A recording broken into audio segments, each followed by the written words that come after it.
The Loss of the SS Titanic by Lawrence Beesley. Chapter 5. The Rescue. All accounts agree that the Titanic sunk about 2:20 a.m. A watch in our boat gave the time as 2:30 a.m. shortly afterwards.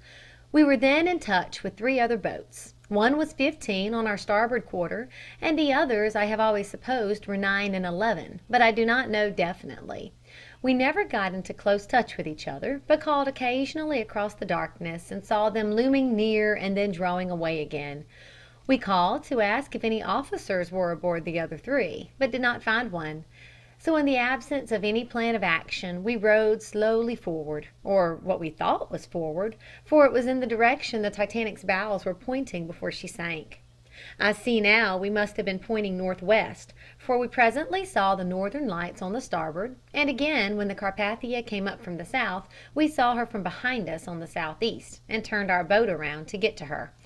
I imagine the boats must have spread themselves over the ocean fan-wise as they escaped from the Titanic, those on the starboard and port sides forward being almost dead ahead of her, and the stern boats being broadside from her. This explains why the port boats were so much longer in reaching the Carpathia, as late as 8:30 a.m., while some of the starboard boats came up as early as 4:10 a.m. Some of the port boats had to row across the place where the Titanic sank to get to the Carpathia, through the debris of chairs and wreckage of all kinds. None of the other 3 boats near us had a light, and we missed lights badly. We could not see each other in the darkness. We could not signal to ships which might be rushing up full speed from any quarter to the Titanic's rescue. And now we had been through so much, it would seem hard to have to encounter the additional danger of being in the line of a rescuing ship.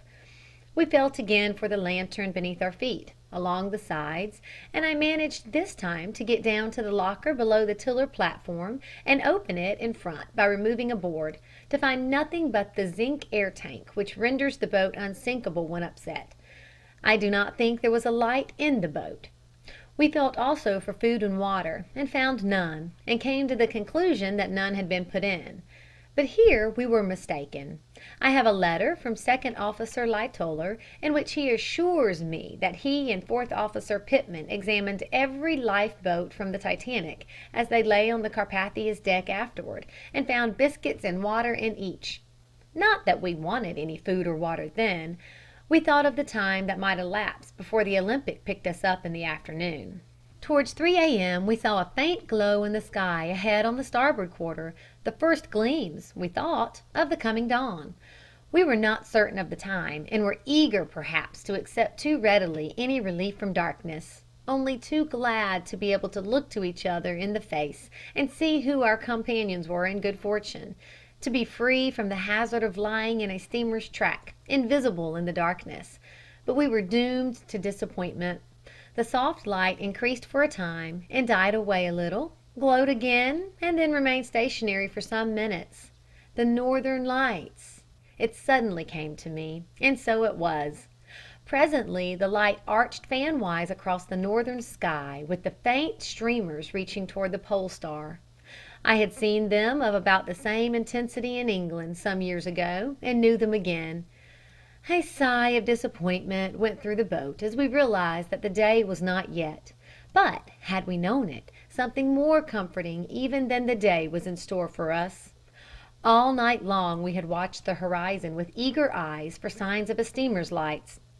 We had heard from the captain stoker that the first appearance would be a single light on the horizon, the masthead light, followed shortly by a second one lower down on the deck. If these 2 remained in vertical alignment, and the distance between them increased as the lights drew nearer, we might be certain it was a steamer. But what a night to see that first light on the horizon! We saw it many times as the earth revolved, and some stars rose on the clear horizon, and others sank down to it. There were lights on every quarter. Some we watched and followed until we saw the deception and grew wiser.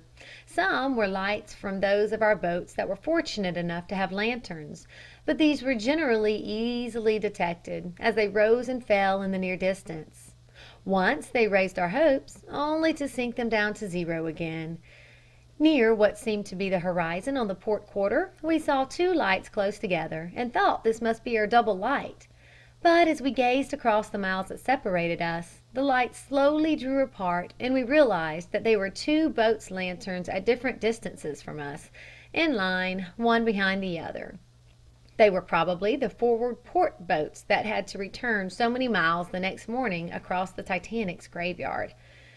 But, notwithstanding these hopes and disappointments, the absence of lights, food and water, as we thought, and the bitter cold, it would not be correct to say we were unhappy in those early morning hours. The cold that settled down on us like a garment that wraps close around was the only real discomfort, and that we could keep at bay by not thinking too much about it, as well as by vigorous friction and gentle stamping on the floor. It made too much noise to stamp hard. I never heard any one in Boat B had any after effects from the cold. Even the stoker, who was so thinly clad, came through without harm. After all, there were many things to be thankful for, so many that they made insignificant the temporary inconvenience of the cold, the crowded boat, the darkness, and the 101 things that, in the ordinary way, we might regard as unpleasant. The quiet sea, the beautiful night, how different from 2 nights later, when flashes of lightning and peals of thunder broke the sleep of many on board the Carpathia! And above all, the fact of being in a boat at all, when so many of our fellow passengers and crew, whose cries no longer moaned across the water to us, were silent in the water. Gratitude was the dominant note in our feelings then. But grateful as we were, our gratitude was soon to be increased 100-fold. About 3:30 a.m., as nearly as I can judge, someone in the bow called our attention to a faint far-away gleam in the southeast. We all turned quickly to look, and there it was certainly, streaming up from behind the horizon like a distant flash of a warship's searchlight. Then a faint boom, like guns afar off, and the light died away again. The stoker, who had lain all night under the tiller, sat up suddenly as if from a dream, the overcoat hanging from his shoulders. I can see him now, staring out across the sea, to where the sound had come from, and hear him shout, "That was a cannon!" But it was not. It was the Carpathia's rocket, though we did not know it until later. But we did know now that something was not far away, racing up to help us and signaling to us a preliminary message to cheer our hearts until she arrived. With every sense alert, eyes gazing intently at the horizon, and ears open for the least sound, we waited in absolute silence in the quiet night. And then, creeping over the edge of the sea where the flash had been, we saw a single light, and presently a second below it, and in a few minutes they were well above the horizon, and they remained in a line. But we had been deceived before, and we waited a little longer before we allowed ourselves to say we were safe. The lights came up rapidly, so rapidly it seemed only a few minutes, though it must have been longer, between first seeing them and finding them well above the horizon and bearing down rapidly on us. We did not know what sort of a vessel was coming, but we knew she was coming quickly, and we searched for paper, rags, anything that would burn. We were quite prepared to burn our coats if necessary. A hasty paper torch was twisted out of letters found in someone's pocket, lighted, and held aloft by the stoker standing on the tiller's platform. The little light shone in flickers on the faces of the occupants of the boat, ran in broken lines for a few yards along the black oily sea, where, for the first time, I saw the presence of that awful thing which had caused the whole terrible disaster: ice, in little chunks the size of one's fist, bobbing harmlessly up and down, and spluttered away to blackness again as the stoker threw the burning remnants of paper overboard. But had we known it, the danger of being run down was already over. One reason being that the Carpathia had already seen the lifeboat, which all night long had shown a green light. The first indication the Carpathia had of our position. But the real reason is to be found in the Carpathia's log. It said, "Went full speed ahead during the night. Stopped at 4 a.m. with an iceberg dead ahead." It was a good reason. With our torch burnt and in darkness again, we saw the headlights stop, and realized that the rescuer had hove to. A sigh of relief went up when we thought no hurried scramble had to be made to get out of her way. with a chance of just being missed by her and having to meet the wash of her screws as she tore by us. We waited, and she slowly swung round and revealed herself to us as a large steamer with all her portholes alight. I think the way those lights came slowly into view was one of the most wonderful things we shall ever see. It meant deliverance at once. That was the amazing thing to us all. We had thought of the afternoon as our time of rescue, and here, only a few hours after the Titanic sank, before it was yet light, we were to be taken aboard. It seemed almost too good to be true, and I think everyone's eyes filled with tears, men's as well as women's, and they saw again the row of lights, one above the other, shining kindly to them across the water, and "Thank God" was murmured in heartfelt tones around the boat. The boat swung round, and the crew began their long road to the steamer. The captain called for a song and led off with "Pull for the shore, boys." The crew took it up quaveringly, and the passengers joined in, but I think one verse was all they sang. It was too early yet. Gratitude was too deep and sudden in its overwhelming intensity for us to sing very steadily. Presently, finding the song had not gone very well, we tried a cheer, and that went better. It was more easy to relieve our feelings with a noise, and time and tune were not necessary ingredients in a cheer. In the midst of our thankfulness for deliverance, one name was mentioned with the deepest feeling of gratitude, that of Marconi. I wish he had been there to hear the chorus of gratitude that went out to him for the wonderful invention that spared us many hours, and perhaps many days, of wandering about the sea in hunger and storm and cold. Perhaps our gratitude was sufficiently intense and vivid to Marconi, some of it to him that night. All around we saw boats making for the Carpathia, and heard their shouts and cheers. Our crew rowed hard in friendly rivalry with other boats to be among the first home, but we must have been eighth or ninth at the side. We had a heavy load aboard, and had to row round a huge iceberg on the way. And then, as if to make everything complete for our happiness, came the dawn. First a beautiful quiet shimmer away in the east. Then a soft golden glow that crept up stealthily from behind the skyline, as if it were trying not to be noticed as it stole over the sea and spread itself quietly in every direction, so quietly as if to make us believe it had been there all the time and we had not observed it. Then the sky turned faintly pink, and in the distance the thinnest, fleeciest clouds stretched in thin bands across the horizon and close down to it, becoming every moment more and more pink. And next the stars died, slowly, save one which remained long after the others just above the horizon, and near by, with the crescent turned to the north, and the lower horn just touching the horizon, the thinnest, palest of moons. And with the dawn came a faint breeze from the west, the first breath of wind we had felt since the Titanic stopped her engines. Anticipating a few hours, as the day drew on to 8 a.m., the time the last boats came up, this breeze increased to a fresh wind which whipped up the sea, so that the last boat laden with people had an anxious time in the choppy waves before they reached the Carpathia. An officer remarked that one of the boats could not have stayed afloat another hour. The wind had held off just long enough. The captain shouted along our boat to the crew, as they strained at the oars, two pulling and an extra one facing them and pushing to try to keep pace with the other boats. "A new moon! Turn your money over, boys, that is, if you have any." We laughed at him for the quaint superstition at such a time, and it was good to laugh again. But he showed his disbelief in another superstition when he added, "Well, I shall never say again that 13 is an unlucky number. Boat 13 is the best friend we ever had."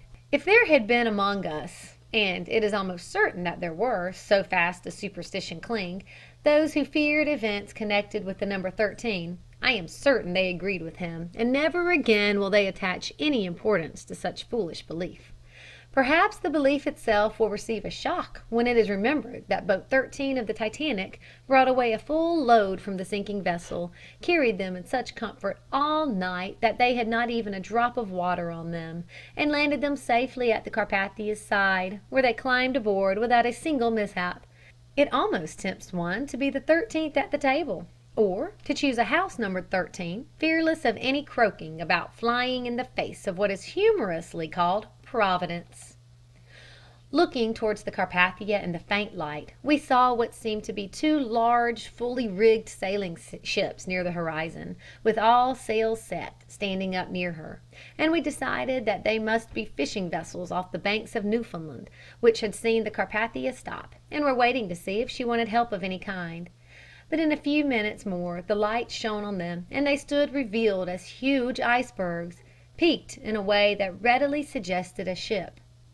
When the sun rose higher, it turned them pink and sinister as they looked, towering like rugged white peaks of rock out of the sea, and terrible as was the disaster one of them had caused.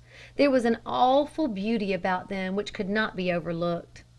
Later, when the sun came above the horizon, they sparkled and glittered in its rays, deadly white, like frozen snow rather than translucent ice.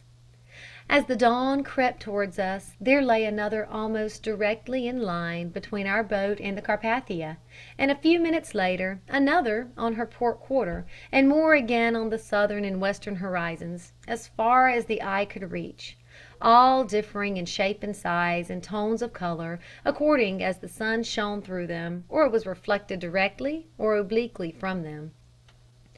We drew near our rescuer, and presently could discern the bands on her funnel, by which the crew could tell she was a Cunarder, and already some boats were at her side and passengers climbing up her ladders. We had to give the iceberg a wide berth and make a detour to the south.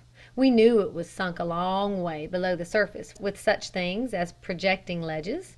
Not that it was very likely there was one so near the surface as to endanger our small boat, but we were not inclined to take any risks for the sake of a few more minutes when safety lay so near. Once clear of the berg, we could read the Cunarder's name, Carpathia, a name we are not likely ever to forget. We shall see her sometimes, perhaps, in the shipping lists, as I have done already once when she left Genoa on her return voyage. And the way her lights climbed over the horizon in the darkness, the way she swung and showed her lighted portholes, and the moment when we read her name on her side, will all come back in a flash. We shall live again the scene of rescue, and feel the same thrill of gratitude for all she brought us that night. We rowed up to her about 4:30, and sheltering on the port side from the swell, held on by 2 ropes at the stern and bow. Women went up the side first, climbing rope ladders with a noose round their shoulders to help their ascent. Men passengers scrambled next, and the crew last of all. The baby went up in a bag with the opening tied up. It had been quite well all the time, and never suffered any ill effects from its cold journey in the night. We set foot on the deck with very thankful hearts, grateful beyond the possibility of adequate expression to feel a solid ship beneath us once more. End of chapter 5 of The Loss of the SS Titanic by Lawrence Beesley.